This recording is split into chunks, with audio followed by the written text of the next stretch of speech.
Members, अब देखो market कल कैसा रहने वाला है। क्या मार्केट में क्रैश कंटिन्यू रहेगा? बहुत सारी कंपनी से खराब रिजल्ट है, इथेनॉल की भी कुछ न्यूज है जो मैं आपको बताऊंगा। वीडियो अंत तक देखिएगा, ठीक है। और काफी लोगों की क्वेरीज है, ठीक है, वो डेफिनेटली शॉर्ट आउट करेंगे। ओके, चलिए। सबसे पहले बात आ जाती है market trend. Market trend is clear cut negative, ठीक है। लेकिन देखो मार्केट एक सपोर्ट लेने जा रहा है, जो सपोर्ट है अराउंड 24,400 के आसपास का, ठीक है। तो अगर मार्केट मंडे को गैप डाउन ओपन हो जाती है, कोई भी एंगल से, ठीक है, कुछ भी कोई रीजन से मार्केट गैप डाउन ओपन हो जाता है, तो पहले तो ऑलरेडी काफी क्रैश हो चुका है, ठीक है। तो बहुत सारे लोग क्या करेंगे कि भाई जिन्होंने यहाँ पे शॉर्ट किया होगा वो लोग शॉर्ट कवरिंग करने की कोशिश करेंगे, अपनी पोजीशन को क्लोज करेंगे अगर गैप डाउन ओपन होता है, ठीक है।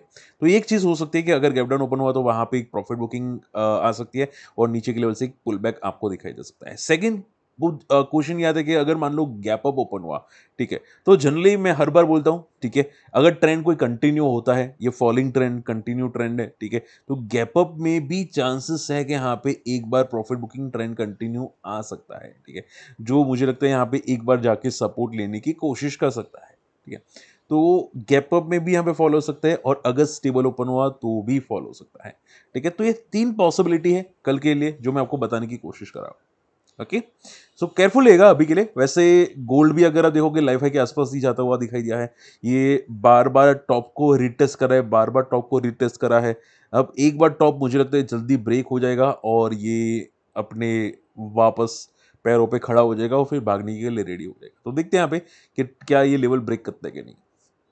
चलिए, एफआई की सेलिंग लगातार है, छूट डेफिनेटली नेगेटिव है बट छोटी मोटी है सेलिंग। ज़्यादा फ्राइडे को नहीं इन्होंने पैनिक किया तो ठीक है, चलेगा। अब देखो एक न्यूज़ है जो इंपॉर्टेंट है, वो ये है कि इंडिया ने, अब देखो न्यूज़ क्या आई थी कि डोनाल्ड ट्रम्प ने क्लियर कट बोला था कि यहाँ पे इंडिया रशिया से ऑयल नहीं खरीदेगा।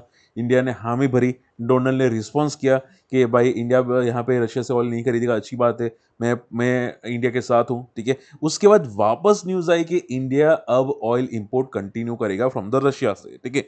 तो ये एक बहुत बड़ा नेगेटिव है। अब ट्रम्प क्या रिएक्ट करेगा वो पता नहीं, ठीक है। तो मे बी एक न्यूज हो सकती है जिसकी वजह से आपको फ्राइडे मंडे को मार्केट में भी फॉल आपको दिखाई दे, ठीक है, या गैप डाउन दिखाई दे। तो देखते हैं यहाँ पे क्या क्या इंपैक्ट आता है, बट ये भी एक नेगेटिव न्यूज है।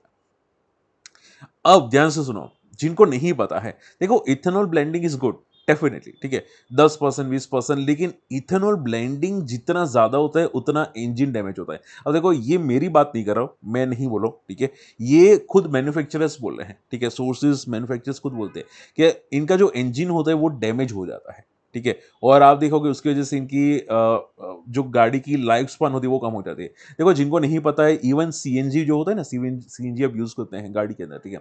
अब अगर मान लो लगातार सीएनजी यूज करते हैं कुछ ज्यादा किलोमीटर्स पे, तो इंजन एकदम ड्राई हो जाता है और वहां पे इंपैक्ट आ जाता है, इंजन भी खराब हो जाता है, ठीक है। तो बहुत सारे लोग बोलते रहते हैं कि भाई सीएनजी यूज करो गाड़ी में, डेफिनेटली, ठीक है। बट क्या है कि बीच बीच में पेट्रोल में भी चलाते रहो ताकि इंजन स्मूथ रहे, ठीक है। और जितना सीएनजी ज्यादा यूज करोगे उतने इंजन की लाइफ स्पान थोड़ी कम होती हुई जाती हुई दिखाई देती है, ठीक है। इथेनॉल में भी ऐसा ही है, इथेनॉल में थोड़ा ज्यादा इंजन डैमेज होता है, मैंने जहां तक सुना है, क्योंकि उसमें स्विचेस नहीं होते, ठीक है, कि भाई इथेनॉल रखा नहीं रखा, रखा नहीं रखा, ऐसा नहीं होता।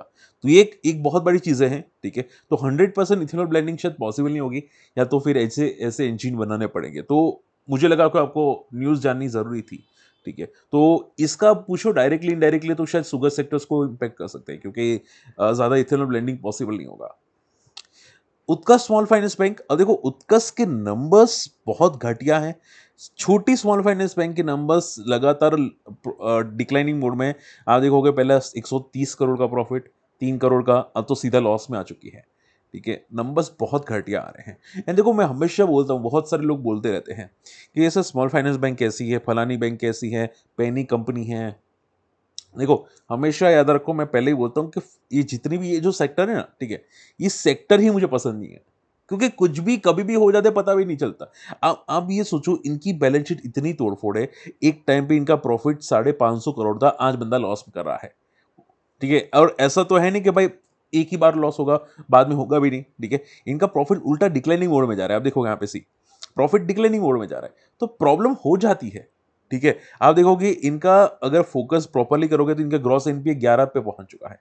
एनपीए यानी कि नॉन परफॉर्मिंग एसेट, लोन दे रहे ये लोग, ठीक है, बट लोन पेमेंट कोई नहीं कर रहा, 11% के लोग ऐसे हैं जो लोन पेमेंट नहीं कर पा रहे, ठीक है? तो सोचो, ठीक है? तो वो लोग अपने जितने भी डिपॉजिटर्स होंगे, उनके पैसे कैसे चुकाएँगे? तो प्रॉब्लम क्या है, आप लोग नहीं समझते, बहुत सारे व्यूअर्स नहीं समझते, ठीक है? कि सर क्या बकवास कर रहे हो, क्या फलानी बातें कर रहे हो, क्या ढिमकी बातें कर रहे हो? भाई, आपके सामने रिज़ल्ट है, ठीक है? मैं किसी को खराब नहीं बोलूँगा, कोई खराब है, बट क्या है कि ये जो सेक्टर है, वो बहुत ही डरावने वाला है, कभी भी कुछ भी आ जाता है। तो बहुत ही केयरफुल हो, ये चीज़ें नेगेटिव है। अब देखते हैं रिएक्शन क्या होगा इसका कल, बट देखो पॉजिटिव अगर रिएक्शन हो, तो मे बी शायद कंपनी की कमेंट्री शायद पॉजिटिव हो, बाकी तो चांसेस तो कोई भी एंगल से पॉजिटिव रिएक्शंस नहीं होंगे, ठीक है? इसके अलावा अगर बात करें जो फिनोलेक्स इंडस्ट्रीज नंबर्स भी वीक है, लगातार नंबर्स घटते जा रहे हैं, इनका भी बैलेंस शीट खराब होता ही जा रहा है, ठीक है? तो इसमें भी केयरफुल रहने की कोशिश है, ठीक है? एंड ईपी ग्रिल इसके नंबर्स वैसे एवरेज, ये बहुत खराब ही बोल सकते हैं या एवरेज बोल सकते हैं, बट आपको इनडायरेक्टली लगेगा कि नंबर्स बहुत अच्छे हैं, जिनको नहीं पता है देखो ईपी ग्रिल, ठीक है? ये भी केमिकल कंपनी है, 2007 की है। नंबर्स आप देखोगे 86 करोड़ का प्रॉफिट लास्ट ईयर, अभी 160 करोड़, तो ग्रोथ तो है डेफिनेटली, ठीक है? बट ग्रोथ कैसे ही है, तो कि इनका टैक्स रिफंड हुआ है, ठीक है? 50% टैक्स रिफंड हुआ है, उसकी वजह से नंबर्स बढ़े हैं। बाकी इनका जो ऑपरेटिंग प्रॉफिट है, वो लास्ट ईयर या क्वार्टर टू क्वार्टर बेसिस पे कम है, ठीक है? बट टैक्सेस की वजह से इनका अमाउंट फाइनल आपको ज़्यादा दिखाई दे रहा है। तो रिजल्ट इसकी वजह से मैं मिक्स बोल रहा हूँ, मिक्स रिजल्ट है। बट देखते हैं कि कल क्या इम्पैक्ट आता है, चांसेस तो मिक्स रिजल्ट के हैं। हाँ, कंपनी खराब नहीं है, कंपनी का ग्रोथ अच्छा है, बैलेंस शीट ठीक-ठाक है, कोई इश्यूज़ नहीं है, बट प्रॉब्लम यहाँ पे है, कभी-कभी हो जाता है। M6 के नंबर्स नंबर्स तो बहुत अच्छे हैं, ठीक है? ग्रोथ बहुत तोड़-फोड़ आ रही है। ये अकेला एक्सचेंजेस है जिसके नंबर्स अच्छे आ रहे हैं, ठीक है? बाकी इसके भी पहले नंबर्स इतने ही खराब आ रहे थे। अब देखोगे यहाँ पे 241 करोड़ का operating profit which is best and ever, growth आ रही है कंपनी के अंदर, तो बहुत अच्छी बात है। लोग ज़्यादातर इसमें ही आ रहे हैं, ऐसा लग रहा है, ठीक है? तो चीज़ें पॉजिटिव, नंबर्स अच्छे, देखते हैं कल का रिएक्शन क्या आता है। तो मैं ज़्यादातर मैंने यहाँ पे रिजल्ट डिस्कस कर लिया, फटाफट बात करते हैं यहाँ पे आपकी क्वेरीज की। सबसे पहली क्वेरीज आ जाती है, वो है कि सर हेजिंग में कितना कैपिटल चाहिए होता है? नीलेश जी, देखो नीलेश जी, सिंपल आंसर है, डिपेंड्स करता है कंपनी पे। मान लो कि रिलायंस है, तो रिलायंस का भी हेजिंग अगर आप देखोगे शायद 1-1.5 लाख का होगा कैपिटल, ठीक है? अगर कोई ज्यादा वॉलेटाइल होता है, आप ये समझो जितना कम वॉलेटाइल उतना कम कैपिटल हेजिंग में, ठीक है? मान लो आईटीसी हो तो शायद उसमें कम कैपिटल लगेगा। अगर बीईएल देखोगे, भारत इलेक्ट्रॉनिक्स, उसमें कैपिटल ज्यादा लगेगा। बीएससी में शायद उससे ज्यादा लगेगा हेजिंग करने के लिए, ठीक है? तो डिपेंड्स, मैं बात करूं शॉर्ट ट्रायंगल की, ठीक है? हेजिंग मल्टीपल टाइम्स होता है, आप बियर स्प्रेड, बुल स्प्रेड को भी हेजिंग ही बोलते हैं, ठीक है? या बटरफ्लाई, आयरन कॉरिडोर, तो उसमें कैपिटल्स अलग लगते हैं। बट मैं अगर सिंपल आंसर करूं शॉर्ट ट्रायंगल में, ठीक है, मतलब दोनों का ऊपर का कॉल सेल करना, नीचे का पुट सेल करना, तो उस कंडीशंस में अ, आप ये समझो कि ज्यादा कैपिटल सकते हैं जो ज्यादा वॉलेटाइल होता है, ठीक है? बाकी मिनिमम 1.5 लाख से स्टार्ट हो जाते हैं, 1.25 या 1.5 से स्टार्ट हो जाता है। बीसी ज्वेलर्स क्या नेक्स्ट कल्याण ज्वेलर्स, देखो इसका आंसर मैं नहीं दे पाऊंगा अभी के लिए, क्योंकि ऐसा कोई दिखाई नहीं दे रहा। मे बी हो, मे बी ना हो, अभी तो कुछ नहीं दिखाई दे रहा ऐसा। ओके, थायरो केयर का व्यू क्या है कमल कमल जी का? देखो कोई कंफर्म तो नहीं बता सकता, मुझे भी एक बार चेक करना पड़ेगा थायरो केयर, ठीक है? एंड मैं इतना बताना चाहूंगा कि कंपनी का ग्रोथ वापस आ रहा है। जो 1 mg आया था ना मार्केट में, जो इसको टक्कर दे रहा था ऑनलाइन में, ठीक है, कि भाई अब आप लोग चेकिंग कर सकते हैं वो सब कुछ, तो इसने काफी हद तक अपने को रिकवर करने की कोशिश की है, और उसकी वजह से इसके नंबर्स काफी अच्छे आ रहे हैं, ठीक है? तो वो एक चीज है, ठीक है? और रही बात, इसने इंपॉर्टेंस रेजिस्टेंस को तोड़ दिया है, ठीक है? तो ये चीज काफी पॉजिटिव है। तो चांसेस है, देखो जहां तक मैं ये सेक्टर को जानता हूँ, चांसेस है कि सस्टेन कर लेगा।